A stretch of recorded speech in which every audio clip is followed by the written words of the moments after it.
सगळे वर्गाक्षर आणि सगळे स्वर आणि रम ह्यांनी सिद्ध कसं होतं ते नाही माहिती, पण पंचपरमेष्ठी आणि 24 तीर्थंकरांमुळे आपण सिद्धांना नमस्कार करतोय आणि सिद्धांबद्दल थिंक करतोय हे त्या 4 लाईन मध्ये कळतं. म्हणजे प्रत्येक एक बीजाक्षर सांगितलेत ना त्यांनी वाचक म्हणून. जसं ओम हे अक्षर आहे हे पंचपरमेष्ठींचं वाचक आहे, तसं रीम हे अक्षर आहे ते 24 तीर्थंकरांचं वाचक आहे. तसं रम काल जे अक्षर बघितलं ना आपण, रम हे सिद्ध समूहाचं वाचक आहे, म्हणजे सिद्ध चक्राचं असं म्हणा, चक्र म्हणा, समूह म्हणा. मग जो सिद्धांचा समूह आहे त्यांचा वाचक म्हणून तो शब्द आहे. मग त्या यंत्रामध्ये तो शब्द ठेवून त्याची रचना केली आहे. मग त्याच्या बाजूला काय काय लिहिलं वगैरे ह्याच्यासाठी त्यांनी ते खुलासा करून सांगितलं आहे. म्हणजे असं आपण कधी वाचलं नाही किंवा माहीत नाही त्याचा अर्थ असा आहे म्हणून, पण त्यातून सगळं चांगलं समजलं कशी रचना असते. ठीक आहे, चल. नमो अरिहंताणं नमो सिद्धाणं नमो आयर्याणं नमो वत्सायाणं नमो लोये सौवसाहुणम् अजर अमर विकल विकारी अविनाशी अनंत गुणधाम नित्य निरंजन भवदुःखभंजन ज्ञान स्वभावी सिद्ध प्रणाम ज्ञान स्वभावी सिद्ध प्रणाम. जय बोलो अनंत अनंत सिद्ध भगवान की जय.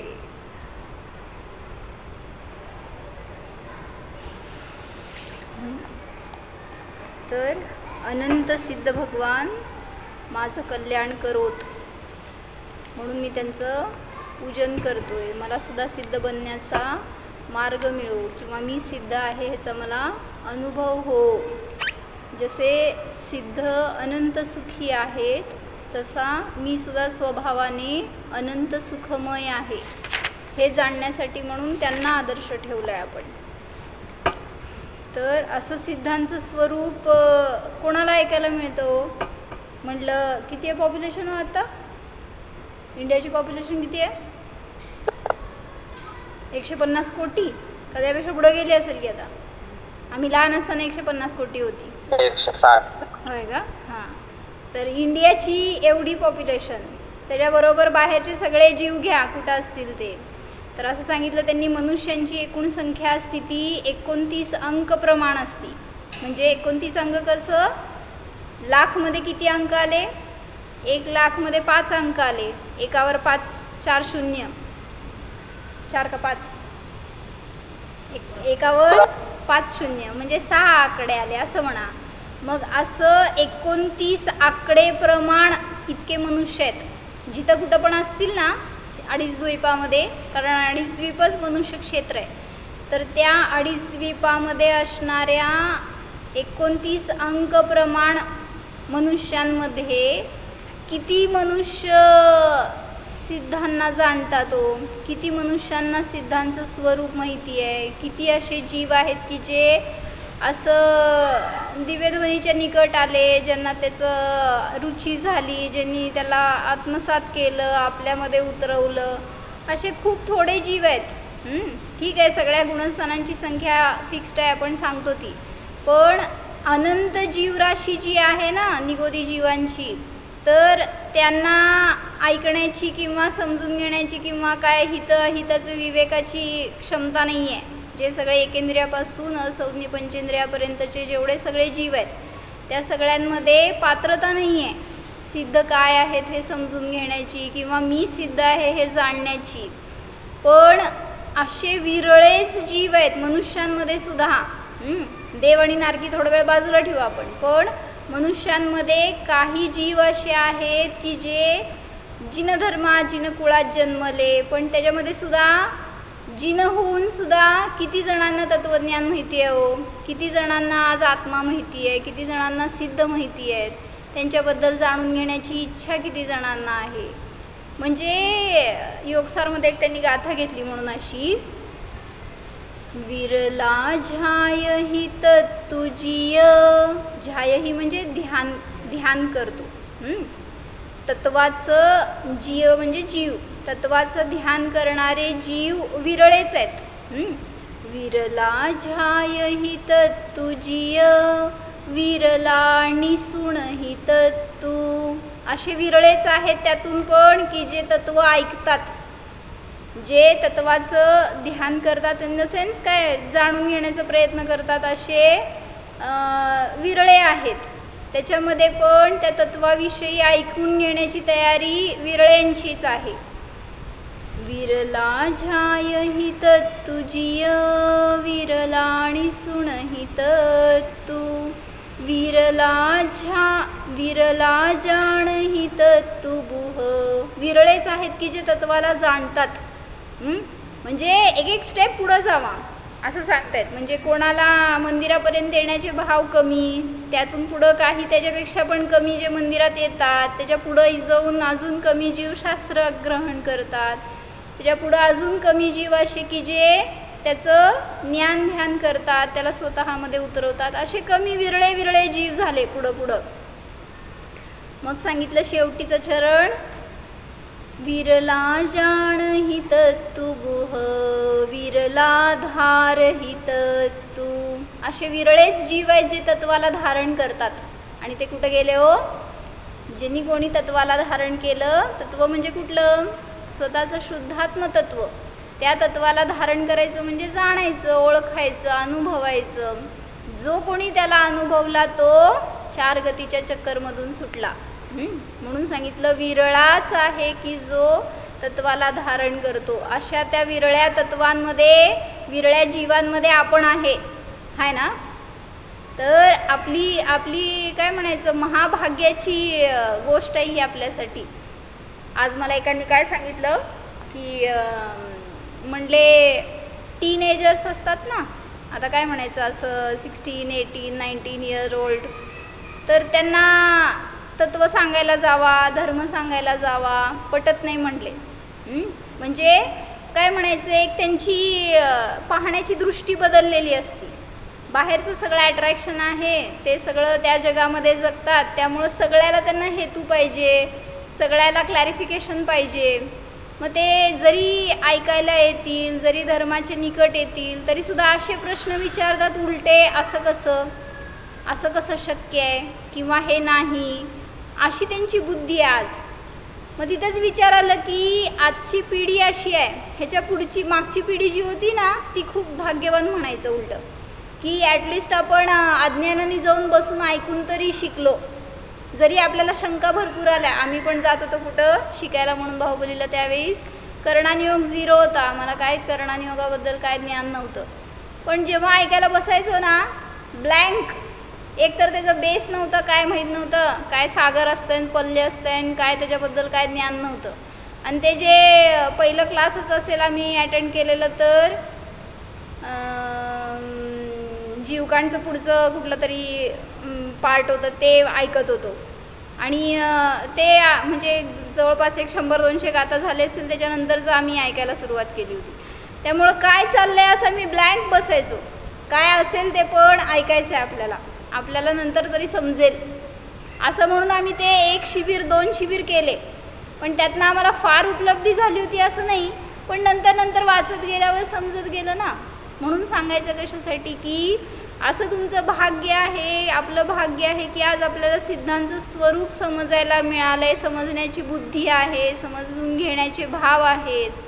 तर अशाच जीवांमधून अनेक जीव पुरुषार्थ करतील आणि स्वतःचं आत्मा प्राप्त करून ते पण सिद्धगतीला प्राप्त करतील.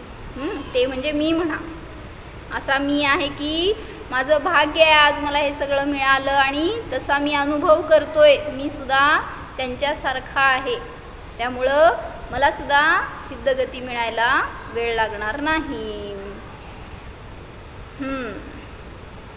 तर काल आपण बघितलं होतं की जी स्थापना केली ना, सिद्ध पूजन, संस्कृत सिद्ध पूजनमध्ये जे स्थापनेचा अर्थ घेतला त्याचं बघितलं होतं आपण. ती एक यंत्राची रचना आहे वास्तविक. त्याचं सगळं त्यांनी खुलासा करून सांगितलं आहे. फक्त मला एकदा तुम्ही शुद्ध म्हणून दाखवा. कोण म्हणतंय म्हणा.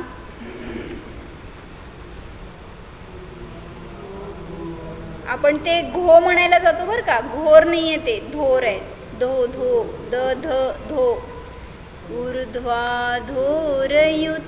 सबिंदु सपरं ब्रह्मस्वरावेष्टितं वर्गापूरितदिग्गताम्बुजदलं तत्सन्धितत्वान्वितम् अन्तःपत्रतटेष्वनाहतयुतं ऋङ्कारसंवेष्टितं देवं ध्यायति यस्य मुक्तिसुभगो वैरीभकण्ठीरवः. काय सांगितलं होतं अर्थ. सगळी ती रचना सांगितली की कर्णिकेमध्ये रम लिहा. रम हा काय म्हणायचं, सिद्धांचा सूचक आहे, सिद्ध समूहाचा सूचक आहे. तर त्याच्या पुढं जे काय त्याच्या बाजूनी, त्या कर्णिकेच्या बाजूनी ब्रह्मस्वर लिहा, अ पासून अम आहापर्यंत. मग काल तुम्हाला अभ्यास दिला होता, केला का. काय अभ्यास दिला होता. क ख ग घ लिहायला सांगितलं होतं का. बाराखडी काय लिहायला सांगितलं होतं काल. क ख गच लिहायचं होतं. फक्त त्याला बाहेर न्यायचं नव्हतं, आत न्यायचं होतं. म्हणजे क वरून कारण परमात्मा, ख वरून सांगणार होता. सांगा बघू ख वरून काय घ्यायचं सोनल. ख फॉर, ख स्टँड्स फॉर ABCD. सगळ्यावरनं तुम्हाला सगळे काढता येतील. फक्त चिंतनाला दिशा घ्यायची तशी आपली. इवन आता छापलेल्या पुस्तकामध्ये पण आपण घेतलेलं आहे ते पदानुसारिणी बुद्धीच्या जवळपास कुठंतरी किंवा बीज बुद्धीच्या जवळपास असं हे सगळे बाराखडी घेतल्या होत्या, आध्यात्मिक बाराखडी. ख मध्ये काय घ्यायचं सांगते काय सोनल. क मध्ये कारण परमात्मा, ख मध्ये किंवा क मध्ये कृतकृत्य आत्मा. मग ख मध्ये काय आलं होतं. ख मध्ये सांगितलं होतं ख म्हणजे शून्य. ख चा शब्दशः अर्थ होतो शून्य. त्यामुळं असा शून्य स्वरूप माझा आत्मा आहे. नंतर ग सांगितलं काय हो. ग वरून आत्म्याला काय वाचक शब्द आहे दीपा भाभी. ग वरून गमत जीवाचा वाचक शब्द सांगा म्हणते हो. असे शब्द जे तुम्ही ध्यानामध्ये घेता ना, तर जसं की मी शुद्ध आहे, मी एक आहे, मी अखंड आहे, हे शब्द घेतो ना आपण, ते तसं विशेषण आहे ते आत्म्याचं. मग असं प्रत्येक शब्दावरून विशेषण आहे हे सांगायला लागले मी. कारण प्रत्येक शब्द हा जिनवाणीचं सूचक आहे म्हणलं जातं. ग पासून काय सांगितलं होतं. गुणवान आत्मा, गंभीर आत्मा. असे प्रत्येक शब्दावरून तुम्हाला काढायचे. ज्याला चिंतनाची रुची आहे त्यांनी ह्याचा अभ्यास करा, म्हणजे तुम्हाला पण त्याच्यातून आनंद येणार. चला, तर ब्रह्मस्वराने वेष्टित आहे. त्याच्या पुढं सांगितलं जे काय चारी बाजूला किंवा दाही बाजूला जे काय त्याच्या पाकळ्या आहेत, तर त्या पाकळ्यांवर वर्ग अक्षर लिहिली. त्याच्यानंतर जे अंततटेश्वन म्हणजे अंतपत्र तटेश्वना हतयुतम, जे काय अंतिम पत्र आहे तर त्याच्यावर रिंकार लिहिलं. अशा सगळ्या विशेषणांनी सहित जे कोणी देव आहेत म्हणजे सिद्ध आहेत, त्यांचं जो ध्यान करतो तो नियमाने मुक्तीचा पात्र होतो आणि त्या मुक्ती सुंदरीने शोभतो. सुभगो लिहिलं ना, मुक्तीने शोभतो. ज्याप्रमाणे की हत्ती आणि सिंह ह्यांच्यामध्ये वैर आहे, पण त्या हत्तींच्या समूहाला पळवून तो सिंह जसा शोभतो, त्याचं जसं वर्चस्व आहे त्याच्यावर त्या जंगलमध्ये, त्याप्रमाणे हा जीव कर्मांच्या समूहाला पळवून स्वतः आपल्या स्वभावामध्ये शोभतो. म्हणून तिथे सांगितलं की इब म्हणजे हत्ती, कंठीरव म्हणजे सिंह. तर असे ते सिद्ध भगवान आहे, त्यांना आपण आपल्यामध्ये स्थापन केलंय.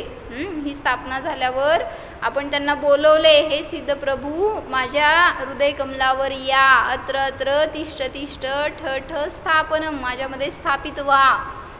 त्या भगवंतांना बोलवलंय आणि आपल्यामध्ये स्थापन केलंय. आणि त्यांच्यासारखं बघून त्यांच्या समान मी आहे हा सादृश्य प्रत्यभिज्ञान. आणि त्याच्या पुढं जाऊन प्रत्यक्ष अनुभव करतोय की मी सुद्धा बस सिद्ध आहे, मला कोणाच्या कुठल्या परद्रव्याची गरज नाही, या शरीराची सुद्धा मला गरज नाही, किंवा शरीर माझं नाहीच.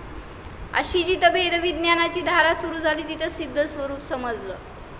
तर असं त्या सिद्धांना आपण स्वतःमध्ये बोलवलंय. तर असं ते ध्यान सुरू असायला पाहिजे आपलं की मी स्वयं सिद्ध आहे. चला पुढचे 2 ओळी सांगितलेत ना, तेवढे बघू. अनुष्टुप मधलं. निरस्त कर्म संबंधम सूक्ष्मं नित्यं निरामयं वंदेहं परमात्मान मूर्तमनुपद्रवम. काय सांगितलं? निरस्त कर्म संबंधम. सिद्ध कसे आहे तो? ज्यांनी सर्व कर्म संबंधांपासून निरस्त म्हणजे त्याला दूर केलेला आहे. काय काय सांगितलं? ज्यांच्या कर्मांचा संबंध सुटलेला आहे. तर अरिहंत का सिद्ध? ज्यांच्या कर्मांचा संबंध सुटलेला आहे असे ते देव अरिहंत की सिद्ध? कथनचित अरिहंत घेतले, कारण त्यांच्या मूळ 4 घाती कर्मांचा नाश झालाय, जे की आत्मगुणांचा घात करणारे होते. जे 4 शिल्लक आहेत त्या कर्मांची पण निर्जरा चालू आहे की. त्यामुळं असं कथनचित ज्यांनी एकदेश घात केलेला आहे असे ते अरिहंत. आणि ज्यांनी सर्व रूपाने पूर्ण देश रूपाने ज्यांनी घात केलेला आहे कर्मांचा असे ते सिद्ध. यद्यपि अरिहंत के पूर्व मोह कर्म तथा ज्ञानावरण दर्शनावरण अंतराय निमित्त दृष्टि से 4 सीधे आत्मा पर असर करने वाले कर्म नष्ट हो चुके हैं, फिर भी आयु नाम गोत्र वेदनीय इनकी सत्ता है, जिससे शरीर और आयु की स्थिति में रहना पड़ता है. योगों की चंचलता से अव्याबाद गुण की पूर्ण स्थिति नहीं होती, अगुरु लघु गुण भी व्यक्त नहीं होता. म्हणजे कुठल्या कर्माच्या अभावात अगुरु लघु गुण प्रगटतो? सगळे 8 कर्मांचे आपण बघितले होते ना. 8 कर्मांच्या अभावामध्ये कुठले कुठले गुण प्रगटतात? जसं ज्ञानावरण कर्माच्या अभावाच्या निमित्तात अनंत ज्ञान, दर्शनावरण कर्माच्या अभावाच्या निमित्तात अनंत दर्शन. बोला पुढं. असं कसं? अनंत सुख कुठल्या कर्माच्या अभावात ते सांगायचं तुम्हाला. अनंत सुख कधी प्रगटलं? मोहनीय कर्माच्या अभावात अनंत निमित्त, मोहनीय कर्माच्या अभावाचं निमित्तात अनंत सुख प्रगटलं. पुढं अनंत वीर्य, अंतराय कर्माच्या अभावात बरोबर, अनंत वीर्य, अंतराय कर्माच्या अभावाच्या निमित्तात अनंत वीर्य प्रगटलं. पुढं नामकर्म, नामकर्माच्या अभावाच्या निमित्तात सूक्ष्मत्व प्रगटलं. पुढं अगुरु लघुत्व, अव्याबाधत्व, सूक्ष्मत्व आणि अवगाहनत्व. तर हे 4 गुण कुठल्या कर्माच्या अभावाच्या निमित्तात प्रगटले? नामकर्माच्या अभावाच्या निमित्तात सूक्ष्मत्व. पुढं गोत्रकर्माच्या अभावात अगुरु लघुत्व, न लहान राहिले न मोठे राहिले, त्यामुळं अगुरु लघु, गुरु लघु सूक्ष्मत्व. गोत्रकर्माच्या अभावाच्या निमित्तात अगुरु लघुत्व. आयुकर्म वेदनीय कर्माच्या अभावात अव्याबाधत्व घेतलं. आणि आयुकर्माच्या अभावात अवगाहनत्व का. तर काय म्हणलं? जे हे कर्म आहेत हे निमित्त आहेत, ते तुमच्या स्वभावावर आवरण करणारे, स्वभावाला झाकणारे म्हणलं गेलं. पण असं काही कर्मांमध्ये शक्ती नाही.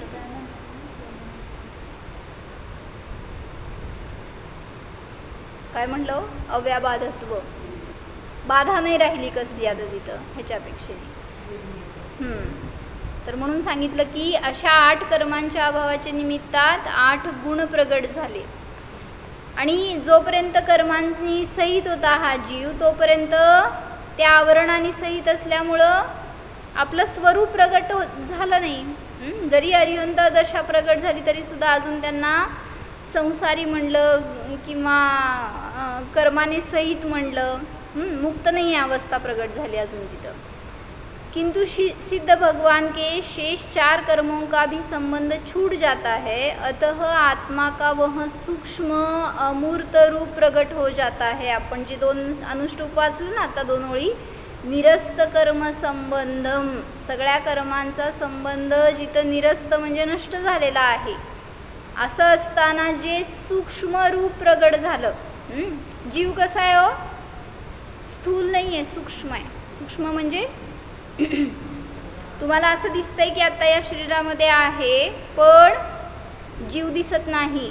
कोण दिसतंय, म्हणून जे दिसतंय तो मी नाही, जो मी आहे तो दिसत नाही.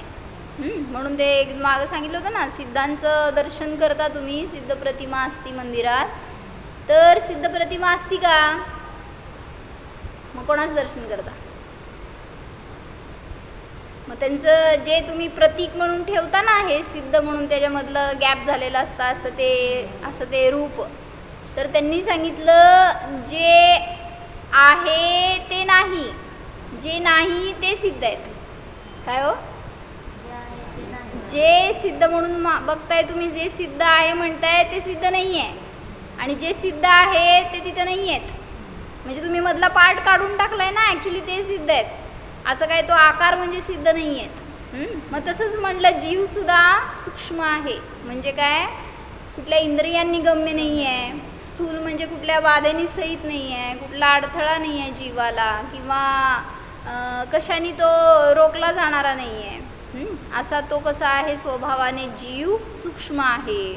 मग याची सिद्धी करण्यासाठी म्हणून सायंटिस्ट लोकांनी काय रिसर्च केला, म्हटले जेव्हा तुमच्या शरीरातून प्राण जाणार ना, तेव्हा तो दिसायला पाहिजे, कॅच व्हायला पाहिजे. म्हणून एक मनुष्य असा होता की ज्याला जस्ट आता मरणार आहे असं मरणासन्न असणारा मनुष्य, त्याला घेतलं आणि काय म्हणायचं, काचेच्या पेटीमध्ये ठेवलं आणि सगळीकडनं पॅक, फक्त पारदर्शक ते दिसायसारखं असं आरपार, पण सगळीकडून पॅक केलं का, जीव बाहेर जाऊ नये. गेला का नाही हो, तुम्हाला कसं माहिती,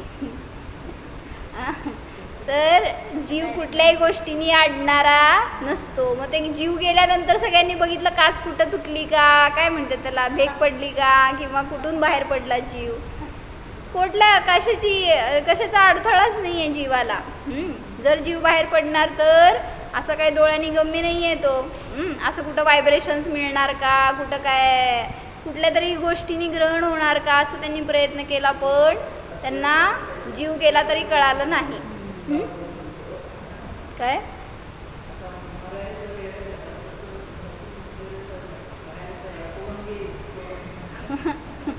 मरायच्या वेळेला मग असं सगळ्यांचं जीव आपण पेटीमध्ये घालून वाचवलं असतो, हो ना. जर नाही गेला असतं कुठं तर जाता येत नाही तर घरामध्ये डांबून ठेवलं असतं त्याला. पण असं काय घराला कुठं भेग पडत नाही, किंवा मेलात तर तुम्ही दरवाज्यातनं बाहेर निघून गेला असं नाही आहे, बस गेला. कारण सूक्ष्म जीवांना, म्हणजे जीव सूक्ष्म आहे तर त्याला कशाचीही बाधा नसते. या शरीरातून बाहेर पडायला त्याला अवघड नाही झालं तर सगळीकडनं बंदिस्त आहे, कुठून बाहेर पडणार हो जीव. म्हणजे जोपर्यंत शरीरात आहे ना, आयु कर्म आहे तोपर्यंत बंदिस्तच म्हणला. फास्ट जातो म्हणून कसं असतं, 3 समयामध्ये जन्मतो जाऊन, 1 समय 2 समय 3 समय एवढ्यामध्येच जन्मणार. समय म्हणजे एकदम अल्प आहे, आपल्याला ते सेकंडमध्ये पण असंख्यात समय आले एका सेकंडमध्ये पण. त्यामुळं असं मरता का नाही तिथे जाऊन जन्मलेला असता तुम्ही. आणि तुम्ही तर बरोबर, ते अजून डॉक्टर लोक असतात ना, ते अजून चेक करत असतात, नाडी बघते, कुठं काय ठकठक बघते, ठो ठो करून सगळं बघतात, पण त्यांना कळेपर्यंत असं झालं ना एकदा म्हणले ना की एक जणांची संलेखनात झाली बरं का आणि ते जीव गेला म्हणलं तर ते डॉक्टरांनी सांगितलं जे घरगुती होते मग त्यांनी सांगितलं की नाही राहिलं गेलेत म्हणून ते विश्वासच बसेना कोणाला म्हणले नाही दुसऱ्या डॉक्टरला बोलवा म्हणले आणि दुसरा डॉक्टर काय जीव घालणार आहे त्याच्यामध्ये आणून म्हणजे तुम्हाला इथं निर्णय करेपर्यंत अर्धा तास जातोय तर तोपर्यंत त्याचं तिथे जीवन सुरू झालं. बरं कशासाठी सांगत होते की जीव असा सूक्ष्म आहे. मग तुम्ही डॉक्टर लोकांना दिसत असेल का नाही हो आता तुम्ही ऑपरेशन करता सगळं चिरफाड करता आतमध्ये बघतच असणार की का दिसत नाही कारण जे दिसतंय तो जीव नाही आणि जो जीव आहे तो दिसत नाही.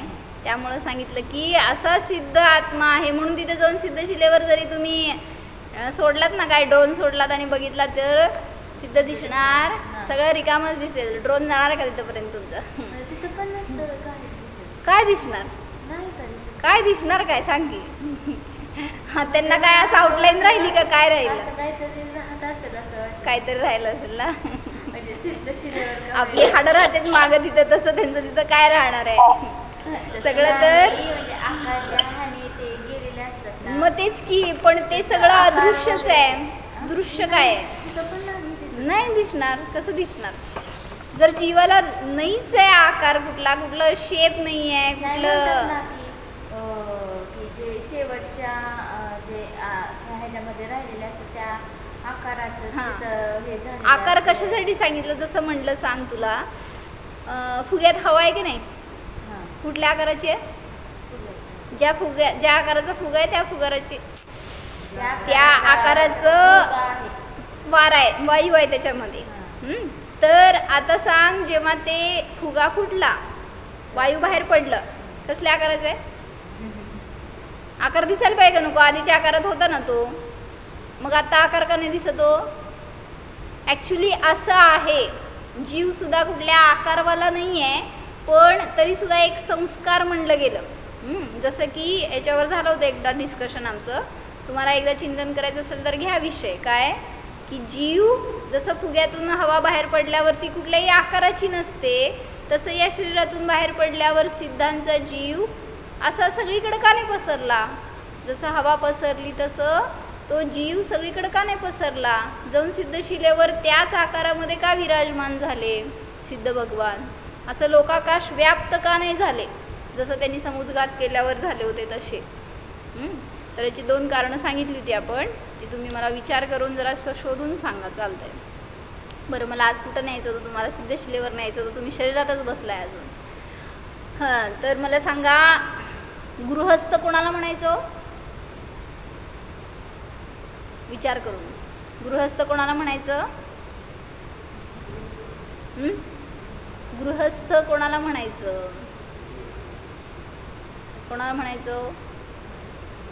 घरात गृहस्थ काका छद्मस्थ तर 12व्या गुणस्थानापर्यंत आहेत गृहस्थ 5व्या गुणस्थानापर्यंत 6व्या गुणस्थानापासून घर नाही राहिलं तुम्हाला म्हणजे जे कोणी मुनी होणार त्यांना घर नाही राहिलं त्यामुळे त्यांना गृहस्थ नाही म्हणत तुम्ही.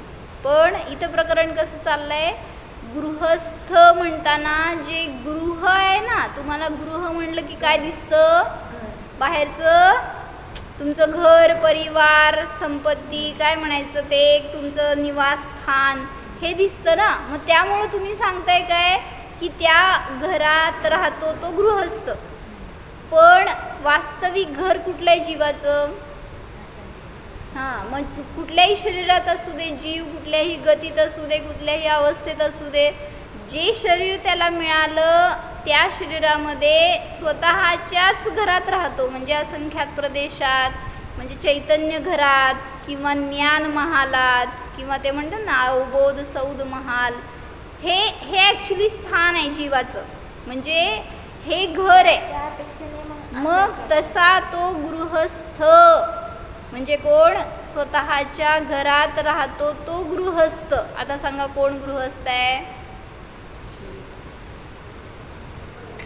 गृहस्थ कोण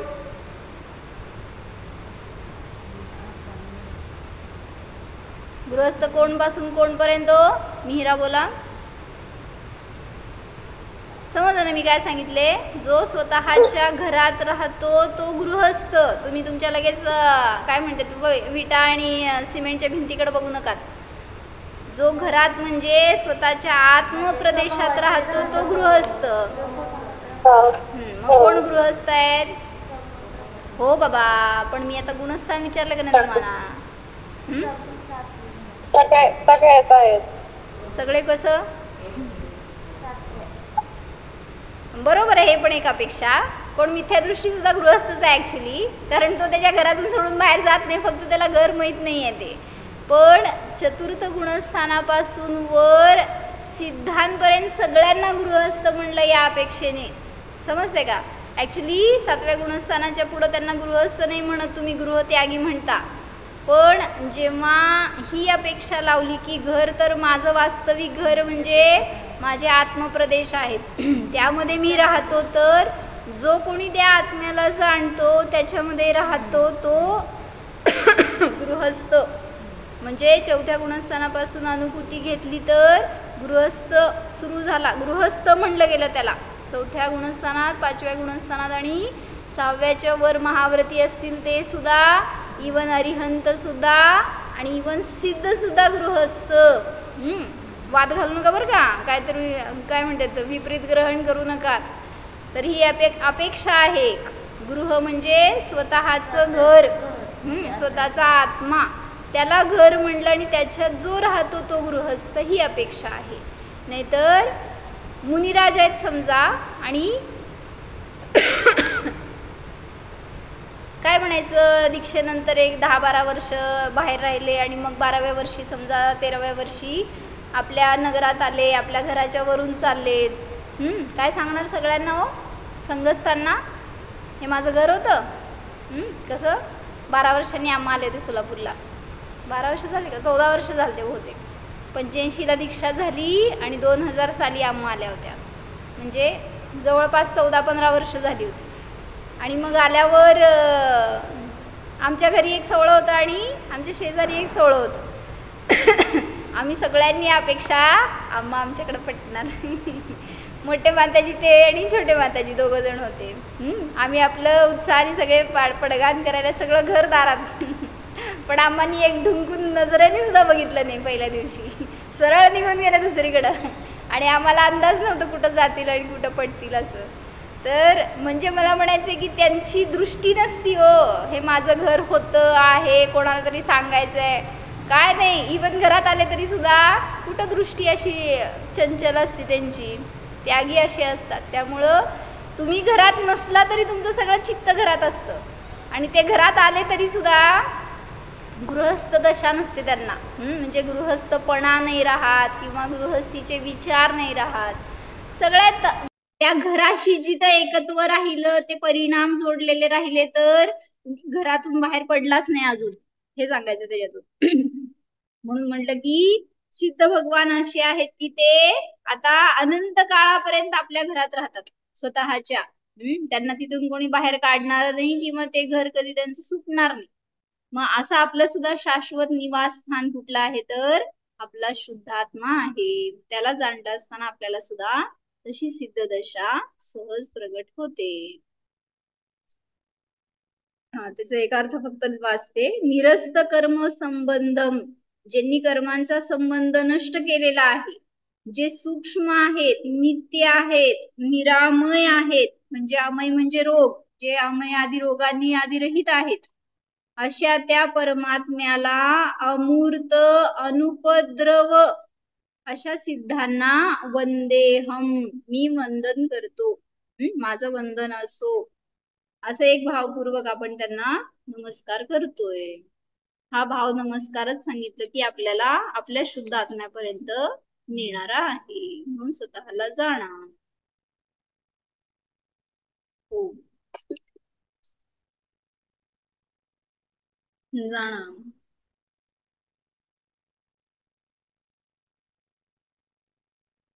पहा, सर्व कर्मांनी रहित, सर्व कर्मांपासून अस्पर्शी सूक्ष्म जीव जाणा. अरूपी जीव जाणा,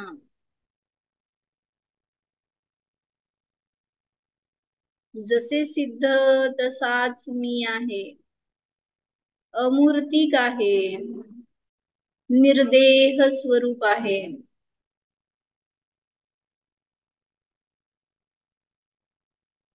प्रत्येक परिस्थितीमध्ये मात्र जाणणाराच आहे. स्वतःच्या अनंत शक्तीला जाणा, अनंत ज्ञान स्वरूपाला जाणा,